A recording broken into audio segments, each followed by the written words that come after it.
Hermanos, mi trabajo en este momento es abrir mi corazón a la gracia del Espíritu, porque es el Espíritu Santo el que quiere tocar también tu corazón, el que quiere escribir palabras nuevas de bendición, de liberación, de sanación.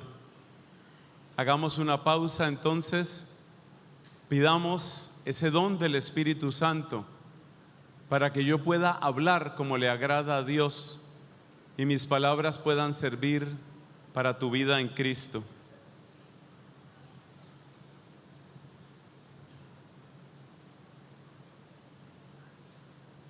Hoy, hermanos queridos, estamos celebrando con toda la iglesia a Cristo, Rey del universo. Una manera muy bonita de meditar la palabra de Dios es haciendo algunas preguntas, y es lo que vamos a hacer ahora. Por ejemplo, nos vamos a preguntar: ¿qué clase de rey es nuestro rey? Esa pregunta encuentra respuesta en las lecturas de hoy, muy especialmente en aquel texto de Ezequiel y en el Salmo que tomamos como respuesta a la primera lectura. Allí se nos habla de Dios que pastorea a su pueblo, de tal manera que la manera de reinar, el modo de reinar Dios es como el pastor con el rebaño. El pastor guía al rebaño, el pastor va delante del rebaño, pero el pastor cuida, alimenta y defiende al rebaño. ¿Y qué es cuidar, alimentar y defender? Es servir. Esa fue la vida de Cristo. Él tomó el lugar del servidor. Frente al enfermo, Cristo le sirvió, otorgándole la salud. Frente al paralítico, Cristo sirvió, devolviéndole o concediéndole el movimiento. Al ciego le sirvió, concediéndole la luz.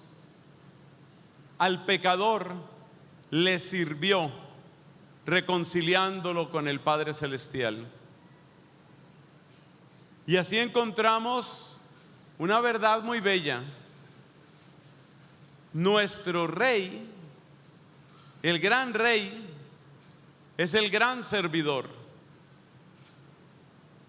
Él mismo lo resumió diciendo: yo no he venido para ser servido, sino para servir. Además, en el momento cumbre de la última cena, Él tomó precisamente el lugar del esclavo, según se acostumbraba en aquella época. Aquel esclavo que tenía el encargo de lavar los pies a los invitados. Cristo es el servidor y nuestro Rey es el que ha querido servir a todos. Esa es la primera pregunta que tenemos y es la primera respuesta. Primera pregunta: ¿qué clase de rey es nuestro Rey? Primera respuesta: nuestro Rey es el buen pastor. Nuestro Rey es el que ha tomado el lugar del servidor. Vamos con otra pregunta. Como nos fue bien con la primera, vamos con otra. Esta segunda pregunta puede ser un poco más difícil. En el texto del Evangelio que hemos oído, que es el final del capítulo número 25 de San Mateo, nos damos cuenta que toda la diferencia entre las ovejitas y las cabras, toda la diferencia está en solo un detalle: Y ese detalle es que aquellos que quedaron a la derecha, o sea, las ovejas del Señor, rebaño del Señor, fueron aquellos que tuvieron un corazón sensible, solidario, mientras que los que quedan a la izquierda, a los que les aguarda un destino espantoso, a quienes llama este texto las cabras, pues son los que endurecieron su corazón, los que fueron indiferentes. Y aquí es donde surge la segunda pregunta, que me parece más difícil, pero que nos va a enseñar mucho. Esa segunda pregunta es esta: ¿es que acaso el único criterio sobre si uno es de Cristo o no es de Cristo está en la pregunta de si uno es solidario o es indiferente? ¿Ese es el único criterio? Esa pregunta es ardua, es compleja. ¿De qué depende que yo sea de Cristo? ¿Es únicamente un examen en la solidaridad, en la compasión? Si hacemos una primera lectura, una lectura un poquito superficial del texto, esa es la sensación que nos queda, que lo único importante es que uno sea solidario, compasivo, sensible a las necesidades de los demás. Pero hermanos, recordemos que un gran criterio de interpretación de la Biblia es que nosotros no debemos aislar un texto de su contexto.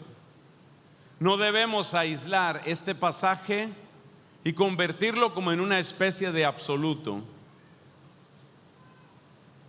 Entonces, aquí tenemos que hacer un ejercicio que puede ser muy interesante, porque nos vamos a preguntar, esta palabra de Cristo, ¿a qué contexto pertenece? Y entonces nos damos cuenta que esta parábola del juicio final pertenece a todo un discurso de Cristo que en el Evangelio según San Mateo empieza a comienzos del capítulo 24. Ya les decía que este texto de hoy es el final del capítulo 25. Propiamente estas palabras del Señor pertenecen a ese discurso de Cristo que ocupa prácticamente 2 capítulos, el 24 y el 25. Y es interesante ver en dónde dice Cristo estas palabras, a quién dirige Cristo estas palabras y en qué momento de su propia vida dice Cristo estas palabras. El capítulo 26 de San Mateo ya nos presenta de lleno la pasión de Cristo. O sea que prácticamente estas palabras que acabamos de oír son como la despedida del Señor en su ministerio de predicación. Porque ya lo que sigue de ahí en adelante es la pasión del Señor. Entonces, ¿dónde estaba Cristo? Pues estaba en Jerusalén. Ya había sucedido la entrada gloriosa de lo que nosotros recordamos en el Domingo de Ramos. La mayor parte del tiempo Cristo predicaba en el templo. Y hay un detalle que no debemos perder y que está a comienzos de ese capítulo 24. Cristo les está predicando a sus discípulos. Es más, cuando va a empezar todo este recorrido de las últimas parábolas que predicó el Señor, incluyendo esta, dice San Mateo que llamó a sus discípulos, llamó a los que estaban con él y a sus discípulos que ya creían en él, que ya habían experimentado su amor, que ya se habían beneficiado de sus milagros, que ya le habían oído tanta enseñanza. A esos discípulos que ya creían en él, que ya lo estaban siguiendo, a esos discípulos les dice estas palabras. Ese dato es muy importante porque siempre conviene, cuando leemos las parábolas del Señor, siempre conviene saber a quién les estaba hablando. Le doy otro ejemplo. Todos conocemos y amamos la parábola del hijo pródigo. En la parábola del hijo pródigo, uno espontáneamente se sitúa en el caso del hijo menor que desperdició tantas cosas, que luego se arrepintió y volvió al padre. No está mal que nosotros hagamos esa asociación de nuestra propia persona con el hijo menor. Pero si nosotros nos vamos al capítulo 15 de San Lucas, donde está la parábola del hijo pródigo, nos llevamos una sorpresa, porque resulta que nos advierte San Lucas que Jesús, esa parábola y la parábola de la oveja perdida y la parábola de la moneda perdida, la dracma, esas tres parábolas juntas, se las dijo Cristo a los fariseos y a los escribas. Ellos eran los destinatarios de esas palabras del Señor. Y claramente eso cambia la manera de entender la parábola del hijo pródigo, porque entonces la intención primera de Jesús con la parábola del hijo pródigo es que sus oyentes conecten ante todo con el hijo mayor, porque fue el hijo mayor el que se creyó que era muy bueno, que era muy fiel, así como se creían muy fieles y muy buenos los escribas y los fariseos. Este es un ejemplo para que veamos por qué es importante saber a quién le está hablando Cristo. Entonces, esta parábola del juicio final, Cristo no la dice a todo el pueblo, sino que la dice muy específicamente a sus discípulos. ¿Por qué estoy subrayando ese hecho? Porque ahí es donde entendemos, ahí es donde encontramos la respuesta a la segunda pregunta. La segunda pregunta era: ¿es que acaso lo único que importa en la vida cristiana es ser solidario y no caer en la indiferencia? La respuesta es que en la vida cristiana no es eso lo único que importa, sino que más bien lo que está enseñando Cristo aquí es de una profundidad que uno puede quedarse asombrado. Lo que está enseñando Cristo aquí es: tú eres discípulo mío, porque acuérdese que les está hablando a los discípulos. Tú eres discípulo mío. Tú has recibido amor, bendición, sanación, liberación, luz, enseñanza. Gozas de mi amistad. Sabes que Dios es bueno. Tú sabes lo que he hecho por ti, porque tú eres mi discípulo. Esa es la importancia de destacar que es discípulo. Tú has recibido todo eso. Y ahora sí viene la pregunta: tú que has recibido todo eso, ¿por qué no se lo das a los demás? Si el río, me encanta esa comparación, si el río de mi amor, dice Cristo, si el río de mi amor llegó hasta ti, si el río de mi misericordia llegó hasta ti, ¿por qué lo frenas? Eso cambia completamente la lectura. ¿Por qué frenas el río de mi misericordia? ¿Por qué frenas el bien que tú has recibido?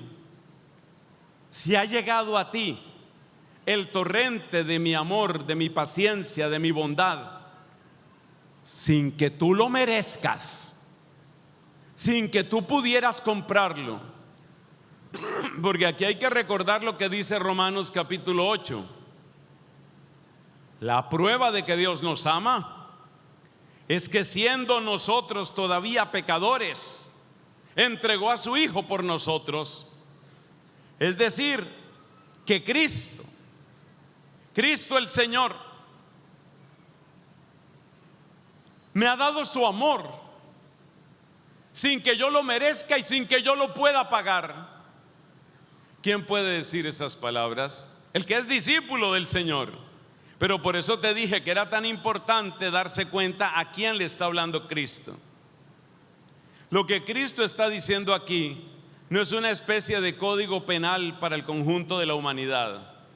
Lo que Cristo está hablando aquí tiene que ver con los discípulos de Él, como espero que seamos todos los que hoy nos encontramos aquí. Entonces el mensaje de Cristo es ese. El mensaje de Cristo es: yo te he amado, yo te he liberado, yo te he sanado, yo he llenado tu vida de luz, yo he tenido inmensa compasión de ti. El río de mi amor y de mi gracia llegó hasta tu casa, llegó hasta tu pecho, llegó hasta tu vida. Te he amado y tú sabes que te he amado. Tú que has recibido todo ese amor mío, ¿por qué lo retienes? ¿Por qué allí donde hay alguien en necesidad no compartes de lo que yo te he dado? Entonces este mensaje del capítulo 25 de San Mateo al final, este mensaje no es una simple escuela de filantropía, no es una simple escuela de buen comportamiento solidario. Este pasaje es el gran interrogante que nos hace Jesús. ¿Qué estás haciendo con todo lo que te he dado? ¿Qué estás haciendo con todo ese amor que jamás me hubieras podido pagar? Con todo ese amor que no merecías, porque no lo merecías. ¿Qué estás haciendo con todo lo que te he dado? Y ahora entendemos qué es lo que sucede cuando una persona ve a otro que está pasando necesidad. Y como dice la primera carta de San Juan, hombre sin entrañas le niega su socorro. ¿Cuál es el gran pecado de ver a alguien en necesidad y no socorrerlo? No es simplemente un tema de falta de humanidad o de falta de solidaridad, que es una virtud propiamente humana. No, es mucho peor que eso. Si tú ves a alguien que tiene necesidad y no haces nada por esa persona que está en necesidad, tú estás frenando la obra de Dios en el mundo. Tú estás frenando el reinado de Jesucristo. Porque así como a ti te llegó gratuitamente, así como a ti te llegó por pura bondad y gracia el amor que te transformó, que te sanó, que te liberó, así ese amor quiere seguir recorriendo el mundo. Entonces cada uno tiene que preguntarse, que es hacia donde apunta este texto precioso. Cada uno tiene que preguntarse: ¿y yo qué he hecho? ¿Y qué estoy haciendo con lo que Cristo me ha dado? Porque negarme a socorrer al hermano significa negar la obra que Dios ha hecho en mí. Escriba eso que le conviene. Negarme a ayudar al hermano es negar la obra que Dios ha hecho en mí. Y negar la ayuda al hermano y negar la obra de Dios en mí es oponerme activamente al reinado de mi Señor. Y por eso reciben condena tan severa los que obran de tal forma. Por eso dice apártense de mí. Ese apártense de mí, a ver cómo dice aquí esta traducción. Dice aquí, ese es a los de la derecha: aléjense de mí, malditos. ¿Por qué esas palabras tan duras? Esas durísimas palabras que prácticamente son las más duras de toda la Biblia. ¿Por qué esas palabras? Porque tú me rechazaste. Porque si tú no quieres que crezca la obra de amor que ya llegó hasta ti, si tú no quieres continuar la obra de amor que ya llegó hasta ti, tú estás luchando contra mí, dice Jesús. Tú estás luchando contra mí, porque el plan de Jesucristo, el auténtico plan de Jesucristo, es crear una inundación de amor que está bien descrita en el libro de los Hechos de los Apóstoles, capítulo 1. Lleven la buena noticia a Jerusalén, luego a Samaria, luego hasta los confines del mundo. Cristo Jesús lo que quiere es traer una inundación de amor, una inundación de gracia, de salvación, una transformación radical de todas las vidas, de todos los pueblos, de todas las naciones. Cristo quiere que su buena noticia llegue a todos. Por eso también en el capítulo número 28 de este mismo evangelio de Mateo, Cristo dice a sus apóstoles, Cristo resucitado les dice: vayan y anuncien la buena noticia a todas las naciones. Vayan a todas las naciones. Eso es lo que Cristo quiere. Cristo activamente quiere que todos, en todas partes, sepan que han sido amados, infinitamente amados por Dios nuestro Padre. Dios quiere que todos, absolutamente todos, niños, jóvenes, enfermos, presos, forasteros, empobrecidos, hambrientos, sedientos, que todos, absolutamente todos y en todas partes, todos conozcan su amor. Pero para que ese amor llegue hasta el último rincón, Cristo cuenta contigo y contigo y contigo y contigo y conmigo.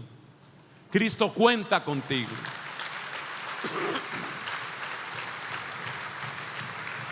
Cristo quiere propagar ese amor. Y si ya te llegó a ti el amor de Jesús, la buena noticia, la maravillosa noticia, si ya llegó hasta ti, no la detengas. Porque recibir la noticia y luego tener a quien dársela, recibir la noticia y tener a tu lado a alguien que necesita esa noticia y no dársela, es como ver a una persona que ha sido mordida de una serpiente y tú tienes el antiofídico, tú tienes el antídoto y la otra persona está mordida y tú aquí con el antídoto en tu mano y estás viendo que se está muriendo y no sueltas el antídoto y se está muriendo y no sueltas hasta que se murió. Y entonces uno tiene que preguntarse qué clase de espíritu puede estar en el corazón de la persona que tenía el antídoto en su mano y no lo soltó. Y nosotros solo podemos decir: ese se ha portado como discípulo de Satanás. Y eso es lo que dice exactamente aquí. Por eso dice Cristo: aléjense, vayan al fuego preparado para el demonio y sus ángeles. Porque tú tenías algo que el otro necesitaba. Es exactamente el mismo mensaje, el de aquí del capítulo 25 de Mateo. Es exactamente el mismo mensaje que tenemos en la primera carta de Juan. Si alguno ve a sus hermanos padecer necesidad y hombre sin entrañas le cierra el corazón, ¿cómo va a estar en él el amor de Dios? ¿Cómo va a estar en él el amor de Dios? Entonces, el que se niega a servir, el que se niega a ayudar a su hermano, el que se niega a comunicar la buena noticia, el que se niega a propagar el amor, está peleando, está guerreando contra el amor de Dios y le está diciendo a Cristo: no me interesa lo que hayas hecho por mí.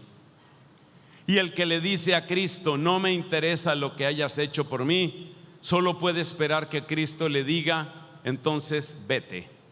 Como no te interesa mi amor, como no te interesa mi misericordia, como no te interesa mi gracia, entonces vete. Pero todos sabemos, hermanos, a dónde va a conducir esa palabra del Señor. Esa es la condenación eterna. Por eso te decía que esta segunda pregunta era muy difícil, pero es una pregunta muy importante. ¿Es que el examen de la vida cristiana consiste en simple solidaridad? No. El examen de la vida cristiana es: toma conciencia, valora, agradece, gózate, como se goza la gente en la mansión. Gózate. Ustedes vieran cómo se les embellece la cara cuando ustedes bendicen a Dios. Yo nada más miro esos rostros, se ven hermosos, son rostros de amor, rostros de alegría, rostros de alabanza. ¿Qué maquillaje ni qué nada? Rostros de alegría, rostros de amor. Eso es lo que trae Cristo. Pero ahora te digo una cosa: ese amor es también tu compromiso. Si tú has recibido ese amor, si tú has conocido ese amor, tú tienes el antiofídico, tú tienes el antídoto, y tú no puedes salir por las puertas de este Pauichi, tú no puedes salir de aquí con el antídoto para luego ver que tu compañero de trabajo está mal, que tu compañera de la universidad está mal, que tu amiga está lista para abortar, que tienes un primo que se volvió ateo, que tu papá vive con un resentimiento, que tu hijo se apartó de Dios, y tú con el antídoto aquí. Tú no puedes quedarte así. Como bien enseña la dominica Santa Catalina de Siena, lo primero que has de hacer es centrarte en la oración por esa persona. No hay que llenar, no hay que sepultar de discursos y sermones a todo el mundo, que a veces lo que logramos es lo contrario. Apenas veas a ese primo que se volvió ateo, ese papá tuyo que todavía tiene resentimientos, ese hijo tuyo que se apartó de la iglesia, esa amiga tuya que está pensando en abortar, apenas veas una historia de esas, comprende que tú tienes el antiofídico, tú tienes el antídoto en tu mano, y empieza a orar con todo fervor, porque tú has de decirle al Señor: el amor que me alcanzó a mí, el amor que me ha transformado a mí, el amor que hizo de mí una mujer nueva, un hombre nuevo, ese amor necesito que llegue a mi amiga, ese amor necesito que llegue a mi hijo, ese amor necesito que llegue a mi papá, ese amor necesito que llegue a mi jefe. Ese amor es el que yo necesito que llegue. A veces veremos los frutos, a veces no veremos inmediatamente los frutos, pero aunque no veamos los frutos, nos moriremos repartiendo antiofídico, nos moriremos repartiendo evangelio de Cristo, y nuestras últimas palabras serán: para la gloria de Cristo que tanto me ha amado. Amén. Esas serán.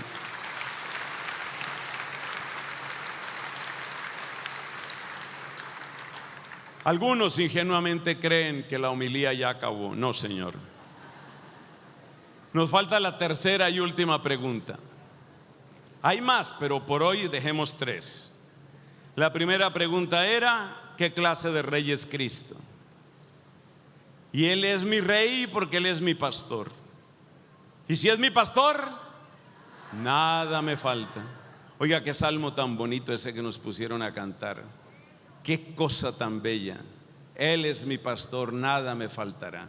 Segunda pregunta: ¿la vida cristiana es un simple examen en la solidaridad? No.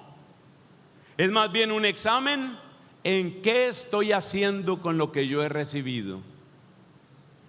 Por eso Cristo llamó a sus discípulos, dijo: venga. A ustedes les tengo que contar una cosa muy importante. Cuidadito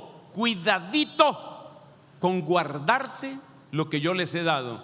Cuando encuentren gente en necesidad, no se vayan a guardar lo que yo les he dado. Es palabra para los discípulos del Señor. Nos falta la tercera pregunta. Una persona que tenga cierta suspicacia dirá: momentito, padre Nelson. Con todo respeto, Fray Nelson, un momentito, mire, aquí hay un problema. Usted dice que este mensaje es para los discípulos, pero el texto dice: cuando el Hijo del Hombre venga en su gloria, todas las naciones serán reunidas en su presencia. Ahí dice todas las naciones. Y la explicación que usted ha dado, señor Fray Nelson, es una explicación que se refiere a los discípulos. No hay contradicción alguna. Váyase usted al capítulo 28 que ya cité del Evangelio según San Mateo. ¿Y cuál es exactamente el mandato que les da Cristo a los apóstoles?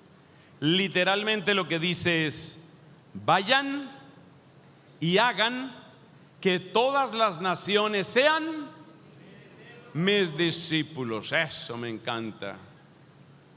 Sentí como un acento de Guatemala, me pareció. ¿Sí es de Guatemala usted? Véalo. Entonces, hermanos míos, todas las naciones discípulos. Es que esta escena del juicio final es el juicio final. Final del final, de se acabó, de no va más. Final, no sé si soy claro. Para que me entiendan los jóvenes, game over. Se acabó, ya no hay más. Finished. Ya se acabó. ¿Eso qué quiere decir? Que Cristo, y esta es la parte que a mí me parece así medio bofetada, Cristo en este pasaje está dando por hecho que ya le hicimos caso al mandato de evangelizar. ¿A quién? A todas las naciones. Me cae bien este señor. A todas las naciones. ¿Por qué van a ser congregadas todas las naciones? Porque todas las naciones tienen que llegar a ser discípulas del Señor. Por eso se llama juicio final. Ya aquí se acaba, ya no hay más. Ya después de esto lo que sigue es la eternidad del cielo, a donde Dios nos permita llegar, o la eternidad del infierno, a donde no llegue ninguno de nosotros. Ya lo que sigue de aquí es eso. Entonces Cristo está dando por hecho que el evangelio ha sido predicado a todas las naciones, que todos han tenido la oportunidad de conocer de su amor y de su misericordia, y que lo que en ese momento, cuando él dijo estas palabras, estaba dirigido a un puñadito de discípulos, al final de la historia congregará a todas las naciones. Todas las naciones. Y de ahí nos viene entonces el tercer mandato de este evangelio, porque este evangelio, hermanos amados, tiene tres mandatos. Mandato número 1: ser oveja del rebaño de Cristo. Como dice el Salmo 100, somos tu pueblo y ovejas de tu rebaño. 99 en la liturgia de las horas. Primer mandato: ser oveja de Cristo, seguir tras mi pastor que es el Señor. Segundo mandato: apreciar lo que he recibido de Cristo y jamás retenerlo, porque retener lo que he recibido de Cristo es negar su obra en mí, y eso significa luchar contra Él. Y si yo me pongo a luchar contra Cristo, la palabra espantosa que tienen que oír mis oídos es: aléjense, malditos, vayan al fuego eterno. Yo no puedo cambiar la Biblia, eso es lo que dice. Entonces, primer mandato: ser oveja de Cristo. Segundo mandato: apreciar y compartir lo que he recibido del Señor, porque la carrera del amor, el río del amor de Dios no se puede detener en mí. Pero es que la gente de mi universidad no cree. Es que yo vivo en un ambiente muy pesado y allá todos se burlan de Dios. Es que es muy difícil donde yo estoy. Ya aprendimos de Santa Catalina de Siena, lo mínimo que hay que hacer es orar. Como decía esa canción, cómo me gustó eso en la preparación para la misa: incendia mi alma. Si tu corazón está incendiado, si nuestro corazón está ardiendo como el corazón de Jesús, no nos faltará una oración, aunque no pudiéramos hacer nada más, no nos faltará oración. Hace poco, el viernes pasado, celebrábamos santos mártires vietnamitas, Andrés Dung Lac y sus compañeros, entre los cuales hay un Pablo que escribe una carta impresionante de lo que está viviendo en la cárcel antes de que lo maten. Y es impresionante este hombre dando testimonio de cómo sigue orando, aunque parece que no pudiera hacer nada y nada fuera a cambiar. Primer mandato: soy oveja de Cristo, quiero pertenecer a su rebaño. Cristo para siempre, Cristo para siempre, Cristo para siempre en mi vida. Segundo, aprecio lo que Cristo ha hecho por mí y no lo retengo, porque retener la obra que Dios ha hecho en mí, que Cristo ha hecho en mí, es lo mismo que entrar en guerra contra Cristo, y eso no lo voy a hacer. Aprecio y comparto lo que Cristo ha hecho por mí. Y tercero, dice el Señor que serán reunidas todas las naciones. Eso significa que todas las naciones tienen que ser discípulas del Señor. Aquí hay delegaciones, como ya dije, de Guatemala, de Brasil, de Perú, de Argentina, de Paraguay y muchísimos hermanos de esta amada Bolivia. Necesitamos que el Evangelio llegue hasta el último cantón, hasta la última montaña, hasta el último valle, hasta el último pueblecito, hasta la última aldea de Argentina, de Paraguay, de Colombia, o de Bélgica, o de Rusia, o de Turquía, o de Arabia Saudita. Necesitamos que nuestros hermanos de Yemen, de Omán, de Siria, de Nigeria, de Kenia, de Sudán del Sur, necesitamos que a todos les llegue la noticia. Necesitamos que todos se sientan amados. Eso es un poco lo que tenemos aquí, como una especie de mapa estilizado tenemos aquí. Necesitamos que llegue el Evangelio a todos. Necesitamos que todos sepan que son amados. Esa es la manera de prepararse para el juicio final. Al juicio final no se prepara uno con miedo. ¿Miedo? ¿Por qué miedo? ¿De qué voy a tener miedo si el juez es mi Salvador? ¿Miedo? No. Uno se prepara para el juicio siendo oveja del rebaño, compartiendo la buena noticia y buscando que el Evangelio llegue hasta el confín del universo. Amén, amén, amén.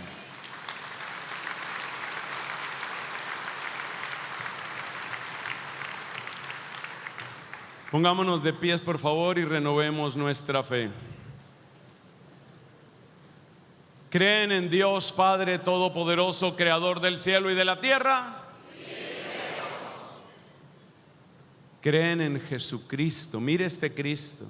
¿Creen en Jesucristo, el Hijo único de Dios, que concebido por obra del Espíritu Santo nació de María Virgen, que murió en la cruz para que fueran perdonados y destruidos nuestros pecados, resucitó para que tuviéramos vida en su nombre y vendrá glorioso un día a juzgar a vivos y muertos? Sí, ¿creen ustedes en el Espíritu Santo, la Santa Iglesia Católica, la comunión de los santos, el perdón de los pecados, la resurrección de la carne y la vida eterna? Sí, como señal de pertenencia les invito a levantar su mano derecha. Decimos todos, repiten después de mí: esta es nuestra fe. Esta es nuestra fe. Esta es la fe de la Iglesia. Esta es la fe de la Iglesia. que nos gloriamos de profesar. En Cristo Jesús, Señor nuestro. En Cristo Jesús, Señor nuestro. Pueden bajar sus manos. Vamos a presentar las peticiones propias de la fiesta de Cristo Rey.